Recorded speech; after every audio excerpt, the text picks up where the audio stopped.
Frédéric, cette fois, c'est à vous. On parle d'animaux, mais alors, Un petit peu toute particulier.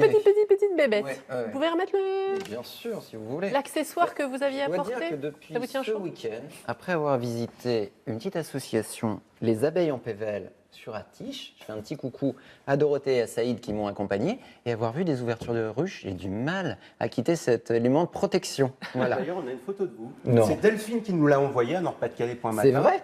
Et voilà, on la diffuse. Vous voyez, Ah ben on voilà, vous reconnaît vous bien. voit. Vous étiez Je suis donc bien ce accompagné week-end. en plus. C'est Delphine qui est à côté de vous, c'est ça? Non, pas du tout. C'est Ah. Laetitia, consoeur D'accord. et chérie. Voilà. Est-ce que vous soignez des abeilles en tant que vétérinaire? Alors, on soigne de plus en plus d'animaux dits qui nous rappellent nos sources, les lapins, les poules, etc. Des abeilles, non, mais on peut les soigner. C'est souvent des groupements de vétérinaires qui s'en occupent. On peut par contre avoir des abeilles. Ça, c'est bien intéressant. Avoir des abeilles, vous voulez dire vous, chez vous, avoir Oui, des abeilles? tout à fait. Vous pouvez. Et tout le monde peut avoir des abeilles chez soi? Tout le Dans monde. jardin, je pense. Voilà. Ouais, bah alors, si on n'a J'ai pas pas la très envie, place, hein, moi, d'avoir des abeilles dans eh mon ben, jardin, personnellement. vous devriez essayer. Déjà, Pourquoi c'est très reposant, ça apporte plein de choses et puis ça protège la nature, ça protège la biodiversité parce que ce sont des animaux qui prennent le pollen et participent à déposer le pollen et donc à la variété. Mon ami Albert Einstein, avait une citation incroyable.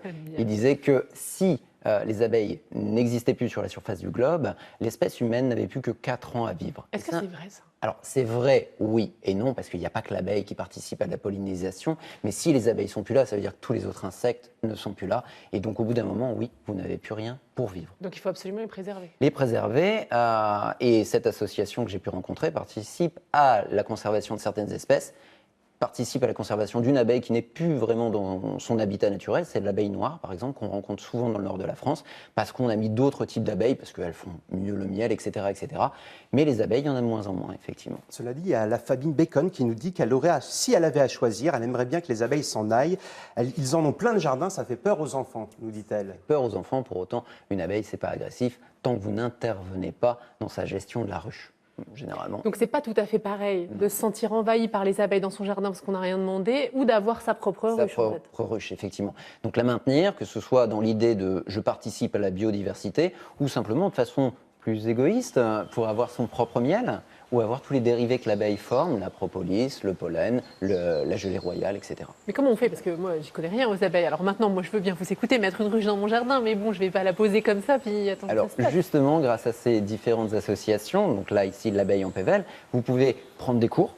C'est une association loi 1901 pour comprendre comment vous l'allez faire. Vous n'avez pas la place dans le jardin, c'est pas grave. On vous prête un espace pour créer une ruche communautaire où vous allez pouvoir venir vous occuper régulièrement de votre ruche. Vous avez un problème, ils sont très modernes, ils ont un forum, ils ont un site Facebook. Vous faites intervenir quelqu'un qui a beaucoup plus d'expérience, peut-être une trentaine, une quarantaine d'années d'expérience, et il vient vous aider à ouvrir votre ruche, à vérifier qu'il n'y a pas d'infection, de maladie, etc., etc. C'est Moi, j'habite en appartement.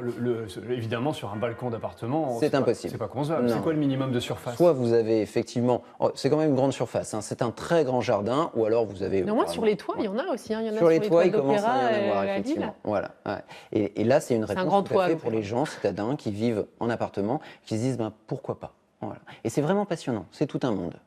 Waïba, ça vous inspire après votre séance de Watsu? Vous rentrez chez vous, vous occupez de vos abeilles, ça vous dit ça? Non, pas trop.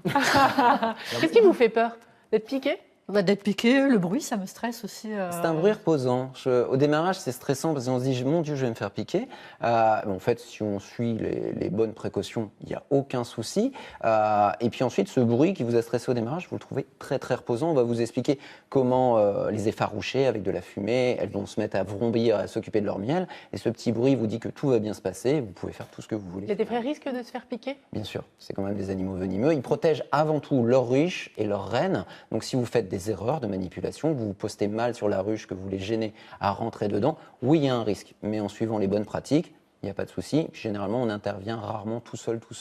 Comme ça, s'il y a un accident, eh ben, on peut prendre les choses en main. Ça dit, il y a des techniques aussi quand on est piqué pour réussir à enlever Le dard, et pour pas avoir le de sac à traces, venin. bon, Mais ça l'abeille, reste, elle pique rarement parce qu'elle sait qu'elle va se sacrifier si elle pique. D'accord. Donc, Si vous elles avez se fait sont une- attaquées, c'est qu'on a fait une mauvaise manipulation. Exactement. Mais alors moi, je me pose une question, c'est que quand vous avez une abeille qui va pas bien, c'est possible que les autres n'aillent pas bien non plus. Comment vous faites pour vous occuper de tout le monde? Ça doit être. Ah, c'est individuel, hein, je Ah oui, connais c'est ça. abeille 1, abeille 2, abeille 3. Non, c'est une gestion zootechnique et on gère surtout également toute la botanique qui va autour, ça c'est pour faire le miel. Un événement important dans la On région. termine avec cet événement. Et on arrêtera avec ça. Le 24 et 25 septembre, c'est la fête de l'abeille et la fête des insectes. Et ça se tient où? Ça se tient chez nous, ça se tient à Villeneuve-d'Ascq. Venez nombreux, c'est important, c'est pour connaître comment ça marche ces petites bêtes et pourquoi elles sont importantes. Merci beaucoup Frédéric et Emmanuel. Vous avez pris des notes sur cette rubrique Oui, aussi. et puis on les Celle-ci mettra aussi, sur le vous site mettez sur internet. Vous nous rappelez le site? Beaucoup de travail. Nord-Pas-de-Calais matin.france3.fr. Merci.